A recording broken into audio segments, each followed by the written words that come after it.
107 ਜ਼ਬੂਰ, ਉਹਦਾ 5ਵਾਂ ਹਿੱਸਾ, 5ਵਾਂ ਵਜ਼ਨ। खुदा ਸਾਰੀਆਂ ਹਾਲਤਾਂ ਵਿੱਚ ਸਾਰਿਆਂ ਦੀ ਮਦਦ ਲੈਂਦਾ।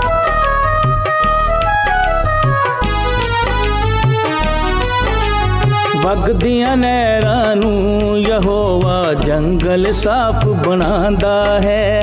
ਪਾਣੀ ਦੇ ਉਹ ਸੂਇਆਂ ਨੂੰ ਵੀ ਜਦ ਚਾਹੇ ਸੁਕਾਉਂਦਾ ਹੈ। ਵਗਦੀਆਂ ਨਹਿਰਾਂ ਨੂੰ ਯਹੋਵਾ ਜੰਗਲ ਸਾਫ਼ ਬਣਾਉਂਦਾ ਹੈ। ਪਾਣੀ ਦੇ ਉਹ ਸੂਇਆਂ ਨੂੰ ਵੀ ਜਦ ਚਾਹੇ ਸੁਕਾਉਂਦਾ ਹੈ। ਵਗਦੀਆਂ ਨਹਿਰਾਂ ਨੂੰ ਯਹੋਵਾ ਜੰਗਲ ਸਾਫ਼ ਬਣਾਉਂਦਾ ਹੈ।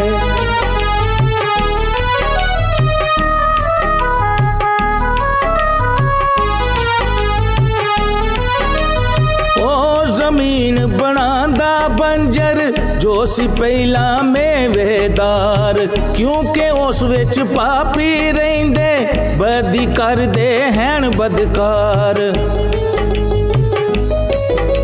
ਸੁੱਕੇ ਜੰਗਲ ਨੂੰ ਜਦ ਚਾਹੇ ਤਦ ਉਹ ਝੀਲ ਬਣਾਉਂਦਾ ਹੈ। ਸੁੱਕੀਆਂ ਥਾਵਾਂ ਵਿੱਚ ਉਹ ਸੂਏ ਪਾਣੀ ਦੇ ਵਗਾਉਂਦਾ ਹੈ। ਵਗਦੀਆਂ ਨਹਿਰਾਂ ਨੂੰ ਯਹੋਵਾ ਜੰਗਲ ਸਾਫ਼ ਬਣਾਉਂਦਾ ਹੈ।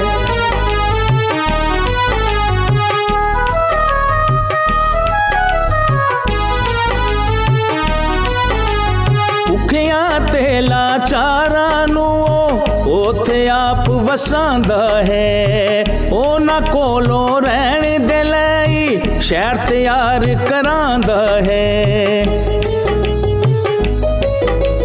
ਤਾਂ ਉੱਥੇ ਖੇਤੀ ਕਰਨ ਵਾੜੀ ਲਾਣ ਅੰਗੂਰਾਂ ਦੀ, ਤਾਂ ਜੋ ਉੱਥੋਂ ਹਾਸਲ ਹੋਵਣ ਕਸਰਤ ਦੇ ਨਾਲ ਮੇਵੇ ਵੀ।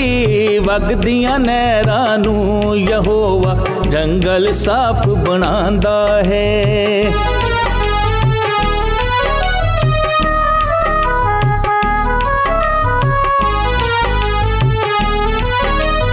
ਉਹਨਾਂ ਨੂੰ ਜਦ ਦੇਂਦਾ ਬਰਕਤ ਤਦ ਉਹ ਬਹੁਤ ਹੋ ਜਾਂਦੇ ਹਨ।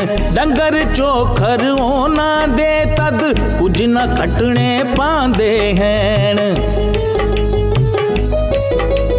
ਫੇਰ ਉਹ ਮੁੜ ਕੇ ਹੈਨ ਘਟ ਜਾਂਦੇ ਹੁੰਦੇ ਹੈਨ ਉਹ ਖਜਲ ਖਾਰ। ਦੁੱਖ ਮੁਸੀਬਤ ਜ਼ੁਲਮ ਦੇ ਮਾਰੇ ਹੁੰਦੇ ਹੈਨ ਉਹ ਅਤਲਾਚਾਰ। ਵਗਦੀਆਂ ਨਹਿਰਾਂ ਨੂੰ ਯਹੋਵਾ ਜੰਗਲ ਸਾਫ਼ ਬਣਾਉਂਦਾ ਹੈ।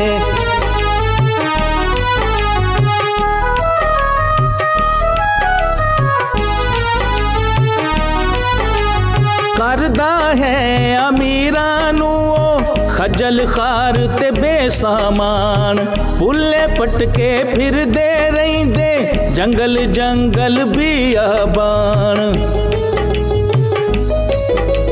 ਆਜਜ਼ ਨੂੰ ਦੁੱਖ ਵਿੱਚੋਂ ਕੱਢ ਕੇ ਉੱਚੇ ਥਾਂ ਬਿਠਾਉਂਦਾ ਹੈ। ਉਹਨਾਂ ਦੇ ਘਰਾਣੇ ਨੂੰ ਉਹ ਗੱਲੇ ਵਾਂਗ ਵਧਾਉਂਦਾ ਹੈ। ਵਗਦੀਆਂ ਨਹਿਰਾਂ ਨੂੰ ਯਹੋਵਾ ਜੰਗਲ ਸਾਫ਼ ਬਣਾਉਂਦਾ ਹੈ।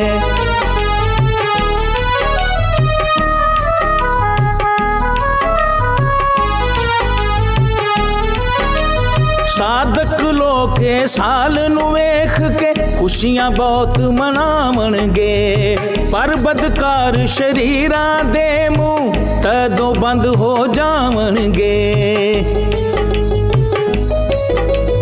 ਕਿਹੜਾ ਹੈ ਦਾਨਾ ਜੋ ਰੱਖੇ ਇਹਨਾਂ ਗੱਲਾਂ ਉੱਤੇ ਧਿਆਨ।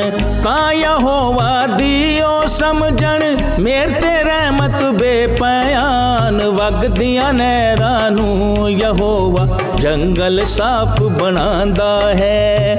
ਪਾਣੀ ਦੇ ਉਹ ਸੂਇਆਂ ਨੂੰ ਵੀ ਜਦ ਚਾਹੇ ਸੁਕਾਉਂਦਾ ਹੈ। ਵਗਦੀਆਂ ਨਹਿਰਾਂ ਨੂੰ ਯਹੋਵਾ ਜੰਗਲ ਸਾਫ਼ ਬਣਾਉਂਦਾ ਹੈ।